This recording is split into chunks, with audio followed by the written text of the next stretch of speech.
Alongside the Switch 2, we of course also got the brand new Switch 2 Pro controller, a controller that at first glance looks very similar to its predecessor, but actually hides an interesting number of important differences and little changes. And so in today's video, I want to go over what those little differences are and whether or not they actually make the price difference worth it, along with taking maybe a quick little detour to talk about this fancy little laptop sitting next to me, thanks to today's sponsor, Omen. Now, first things first, I actually want to talk about something I normally save for the end, which is pricing. This is more expensive than the original Switch Pro controller that had an MSRP of $70, and you could find it for cheaper fairly often, whereas this right now is retailing for $85. It was originally going to be $80, a $10 increase over the original controller, but then we had that nice little fun tariff scare, and it bumped up an extra $5 as a result. Now the thing is, while I do think this is actually a fairly modest price increase when it comes to a first-party controller, especially with how much more expensive everything is getting, I think something that's important to point out about Nintendo in particular is that not only is this controller $15 more than the original Pro controller, more importantly, that's widening the gap even further between this and all of the many third-party options that have been released for the Nintendo Switch, a number of which have already been receiving updates to work on the Switch 2 as well. Which raises the question of whether or not, this larger $85 price tag is really worth it when there are cheaper ones on the market. So with that in mind, what is actually different about this compared to the original Pro controller? Well, there's a couple obvious things I want to dive into right away. There are a couple new buttons we have to work with. For instance, the C button right in the bottom middle here. This is using all of that Switch 2 specific functionality for the camera, bringing up the chat system, all that good stuff. If you find yourself actually using the chat feature on the Switch 2, then this is an important button to have access to. But if you're primarily a single player type of person and you're not engaging with that functionality whatsoever, this doesn't really add anything for you. Meanwhile, on the back of the controller are our other new button additions with the GL and GR buttons. These are back buttons that are remappable, one of my favorite features in a lot of third-party controllers, and I'm so happy a first party has finally included it in their controller. I really thought PlayStation was going to do this first when they had the little back button attachment for the PS4, and then just didn't do anything with that for the PS5 until the DualSense Edge. So super cool to have this on the first party option that isn't some kind of higher priced special extra pro edition. And what's really cool about these back buttons is that because this is a first party controller, Nintendo's able to offer per game button customization. What this means is that, let's say you buy a third-party controller that has back buttons, you have to customize what the two different back buttons do on a profile basis. So, while you're in profile one button's always going to be B, the other one's going to be A, and it does not change no matter what game you're playing. With this controller, you're able to manually set up what these two buttons do for every single individual game, and it will be remembered. So if you're using these for B and A in Mario Kart, and then you want to use them as X and Y in Legend of Zelda, it's able to do that and memorize that. You don't have to swap profiles, you don't have to load up a different thing, you don't have to take the time to manually change it between games. It's just going to be remembered, which is a wonderfully convenient feature. And then one last visibly notable addition is the fact that this does have an auxiliary port. This was not present on the original Switch Pro controller. There were a few third-party controllers that did start to add this in, but didn't really offer full functionality because it had to be hardwired into the system to be taken advantage of. Not the case here. This is an aux port that you can use to plug a headset into while this is wirelessly connected system, and it's going to work, which is wonderful. And that's really it for the really obvious stuff that's changed on this controller, but there's a whole lot of finer details that I find really interesting, which, before I dive into those, let's take a moment to talk about this shiny little laptop next to me, thanks to Omen. This is the Omen 16, the latest laptop model from Omen, sporting a 50 series GPU and up to an Intel Core i9-14900HX processor, making it a laptop for every gamer, everywhere. One of the coolest additions to this model, pun intended, is its brand new cooling system, the evolved Omen Tempest cooling architecture. It relies on Omen Cryo Compound, Omen's new hybrid liquid metal material, to keep the Omen 16 running as cool as possible, even when you're pushing it playing the latest games, while also sporting enhanced airflow with 4 vents pushing air out and new quieter fans that are only running at 46 dBA, 6 less than the previous model. Which is a good thing because no one wants to hear the sound of jet engines going off while you're trying to just focus on the game you're playing. Now, as I mentioned earlier, this is a 50 series laptop, with this one in particular sporting an RTX 5070 and an Intel Core i7-14650HX processor, which can be pushed even further thanks to Omen Unleashed. Normally, if you want to overclock your PC, you have to take the time diving into the BIOS, restarting it, and that is not the case here. With Omen Unleashed, you can push the usual power profile of 140-50 watts up to 170, considerably upping the performance ceiling. And Omen AI allows you to take this even further with getting up to a 50% boost in FPS on supported titles at the single click of a button. It's perfect for gaming or if you're a student looking for a laptop to use for school.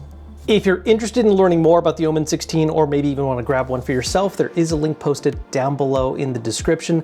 Thanks again to Omen for sponsoring this part of today's video and getting to check out this awesome new laptop. All right, let's dive into the nitty-gritty. And one of the first things I want to talk about is just the shape and feel of this controller versus the original Pro controller. First off, there is a different kind of plastic material being used here, which has a slightly softer, almost kind of satin finish tone to it compared to the original Pro controller. And something that surprised me about it is that at first I thought because of this slightly smoother finish, it might be a bit of a problem when it came to things like having sweaty hands. That is, for instance, why the original Pro controller has those little tiny dots on the grip to help balance that out. This doesn't have those. However, the material of this does end up handling that kind of sweaty palm situation a little bit better and has not been an issue at all. Another minor adjustment is that you can't really tell by looking at them, I mean just barely maybe. The grips on these are actually ever so slightly different. The Switch 2 Pro controller just has a slightly smaller grip. It's just a bit thinner, it curves in a little differently, and I personally find it to be more comfortable, which is saying something, because I thought the original Switch Pro controller grip was really nice and comfy.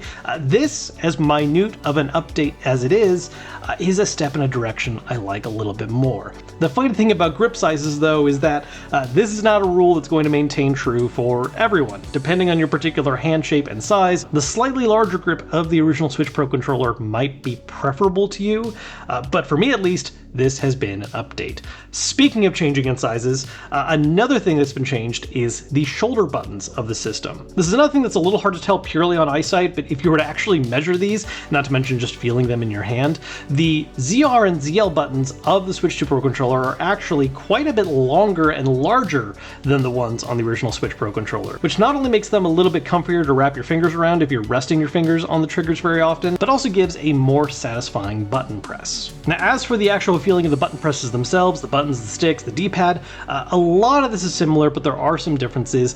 The one that has not changed that I'm a little disappointed about is the D-pad. The D-pad on the original Switch Pro controller was really the one problem I had with it, and I was really hoping to see that get updated with Nintendo's next first-party option, and it didn't. It feels slightly different. There's maybe just a bit more softness to the push of it, but that could also just be design variance. The more important thing is that as far as how it reads inputs, as well as the clarity of going between different diagonals and the cardinal directions, just is not the best. This is something that I think a lot of other third-party options have been able to provide a better experience on, and sadly I think that's going to be the case with the Switch 2 Pro controller as well. Something that has received an update, but maybe not the exact one people were hoping to hear about, is the sticks. Something that was a very big talking point and very big fear with the original Switch is, of course, stick drift. Mostly common in Joy-Cons, but it did crop up in Pro controllers as well. And one of the potential fixes for that is changing the kind of stick technology that the Switch uses. A very popular solution that third parties tend to go into is Hall effect sticks. A lot of people were hoping to hear that Nintendo would embrace that for their next system, and they didn't, which again did not develop drift as often as Joy-Cons, but it is a thing that did happen. I will say though that while the underlying technology is the same, the actual feeling of the sticks is different. They're a little higher tension, they want to snap back to the center a little bit more, which is something that I personally really like. I usually prefer a little bit more tension in my sticks, so that's an upgrade. As well as there's now a very subtle anti-friction ring around the base of the stick. So if you were to take a Switch Pro controller and just take the stick and swivel it around, you get just a little bit of rubbing, you feel that plastic grating a bit, whereas with the Switch 2 Pro controller, it absolutely glides. As for the ABXY buttons, as well as how the actual just button mechanisms of the shoulder buttons feel, very comparable to the original Switch controller. This is another kind of thing where if you go back and forth between them very quickly, you might begin to perceive the slightest bit of difference between them, but it's very close, and again, I think something that's much more likely a result of just production variants. It's just a very similar feeling, which is a good thing because the button feel of the original Switch Pro controller is great.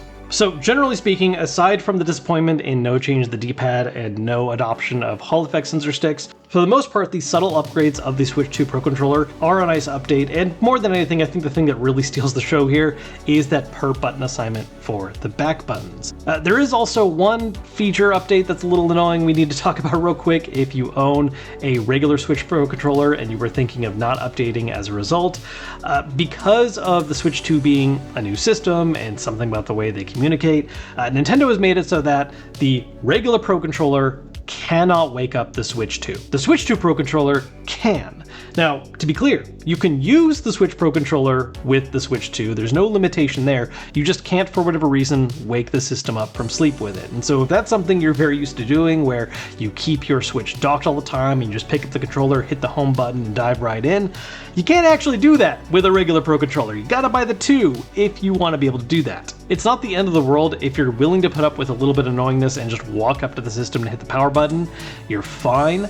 But if that is like a core, just basic aspect of how you like to interact with and use your system, and the idea of getting up off the couch to go press a button annoys you, that's going to be a reason to upgrade, which is kind of an infuriating reason, but a reason nonetheless. For the most part, I think the updates on this controller are subtle enough that upgrading is not an absolute must-buy kind of situation, unless you really care about the handful of specific features that it adds on, like that C button, like the back buttons, which to me is really the biggest selling point of it, that auxiliary port, and, as dumb as it is, the ability to turn your Switch on from sleep. So those are just my thoughts on Switch 2 Pro controller. I'm going to put a link down below in the description for picking this up. I do, of course, also have those links down below for today's sponsor, Omen. Thanks again to them for sponsoring a part of today's video. As always, if you enjoyed this video, hit the thumbs up button to let me know, subscribe if you haven't yet, and I'll see you all later.